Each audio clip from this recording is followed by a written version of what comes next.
అలా కన్నడు గడ్డలు తిప్పుతా ఉన్నాడు. ఆవులు పొరగామడుతున్నాడు.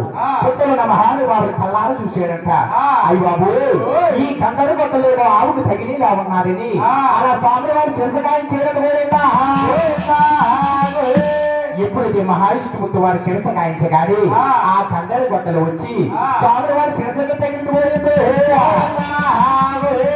ఎప్పుడైతే స్వామి వారి శిరసకు తగలగానే ఆ మహావిష్ణుమూర్తి వారి పుట్టలో దేవుడు పైకి లేచిపోయి ఆ మహానుభావుడు కొల్లల గోపడికి శాపనకారాలు విధించాడంట.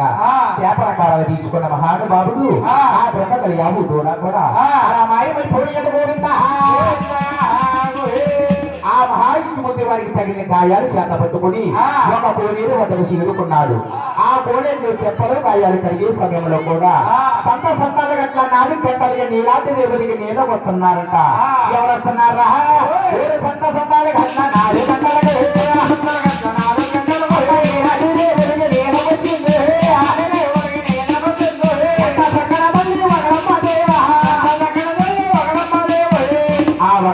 ఎప్పుడైతే నీళ్ళకి రావగానే ఆ భగవంతుడు చూసి అంటుంది, అరే నేను ఏ ఊడి నాయనా, నీ పేరేంటి నాయనా?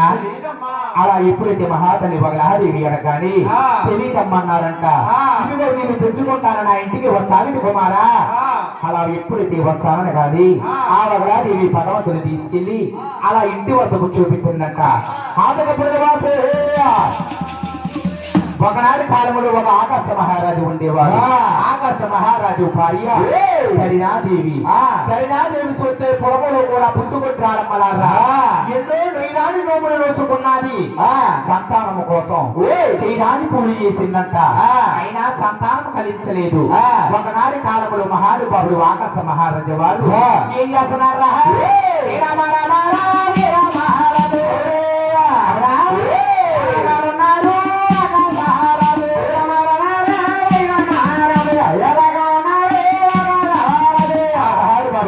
మహారాజు వారు కూడా అది నిమ్మ తోటల వరకలు కట్టిస్తున్నారంట.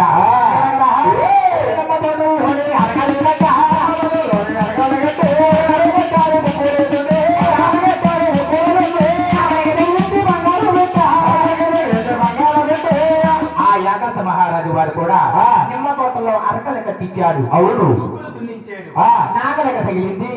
ఒక బంగారు పెట్టి ఆ బంగారు పెట్టిని 10 మంది కూలీలు చేత అది ధరిణాదేవి నేలలకు పంపించేసారంట.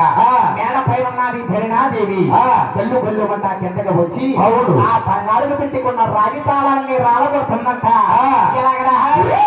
రాగి తాళాలన్నీ రాలగొడుతున్నా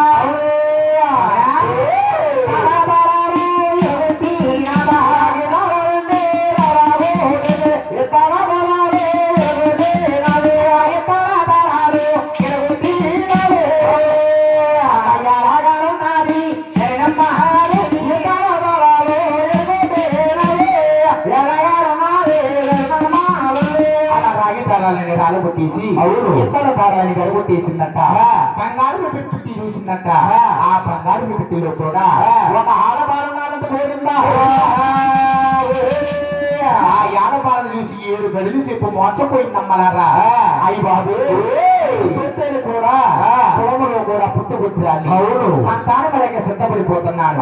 నా భర్త ఆకాశ మహారాజు వారు నిమ్మ తోటల్లో వరకలు కట్టించి దుక్కులు తుడిచాడు. నాగలకు తగిలింది ఈ బంగారు పెట్టి. ఈ పెట్టిలో సోతే ఆడబాలు ఉన్నది. ఈ ఆడబాలను పెంచుకుంటాను కానీ మరి ఆడబాలను పెంచుకోవాలంటే పాలిచ్చి బాలను పెంచుకోవాలి. ఎన్నెట్టి పాలని ఎదగదీయాలి. నేను సోతే పొలంలో కూడా పుట్టుకొట్టాలి. పుట్టుకొట్టాలే నాకు మరి పాలు పుట్టలేదు.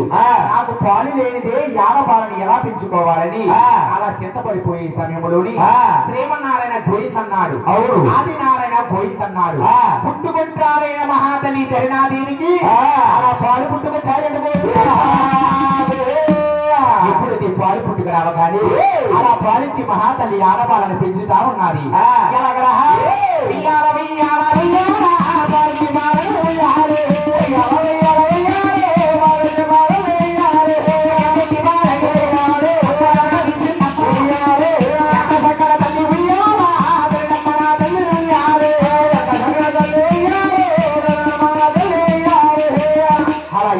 పాలించి వాళ్ళని పెంచుకోగాని ఆ ఆడవాళ్ళకి కూడా అలా పద్మాదేవిని పేరు పెట్టింది. ఎప్పుడైతే పద్మాదేవిని పేరు పెట్టగానే ఒకనాడు కాలములు శ్రీనివాసుడు రావణ బాలను చేత పట్టుకుని జానపడలు వేటలు వెళ్తున్నాడంట.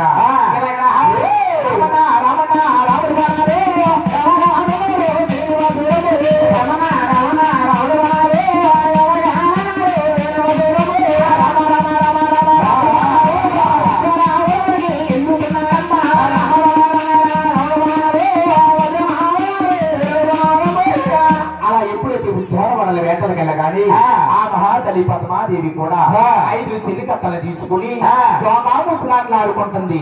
అది ఇదిగో పచ్చాని చెట్టు మీద ఉన్నాయి చెవులు పావురాలు. ఆ చెవులు పావురాలకి శ్రీనివాసుడేమో కుదురుకు మీద కొట్టాడు. పద్మాదేవి ఎడమలెక్క మీద కొట్టగానే పడమర పావురాలు వచ్చి నేను పెట్టానంటే నేను పెట్టానని బాగానే వైరుధ్యం వాడుకున్నారు. శ్రీనివాసుడికి పద్మాదేవికి అలా చూపులు కలిసి అలా మనసులు కలిసి అలా ప్రేమలు పుట్టుకొచ్చాయి. అలా ఇప్పటికీ పద్మాదేవి కూడా వచ్చిన సిలికత్తలని కొట్టున్నారు. అయ్య బాబు ఈ సిన్నదాన్ని ఏదో చేసినమా ఆ ధనంతో ఆ సిన్నదాన్ని మనం వాడుకుంటారని ఆ శ్రీనివాసుడు ఆ తల్లి వరలాదేవిని ధనానికి సాగడం పేరు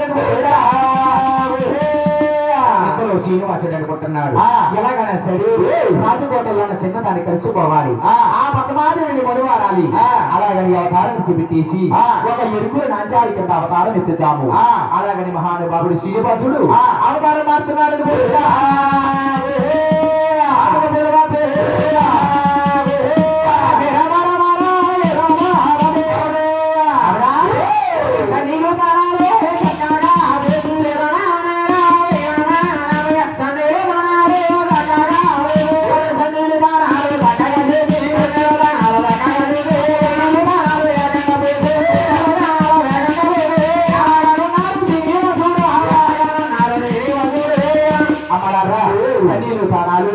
చక్కగా చేశాడు. ఏ నీళ్లు తానాలు వేగంగా చేశాడు, ఏకంగా పోసాడు. అవతారం చూపెట్టేసి అలా అవతారం మార్చుతున్నాడు.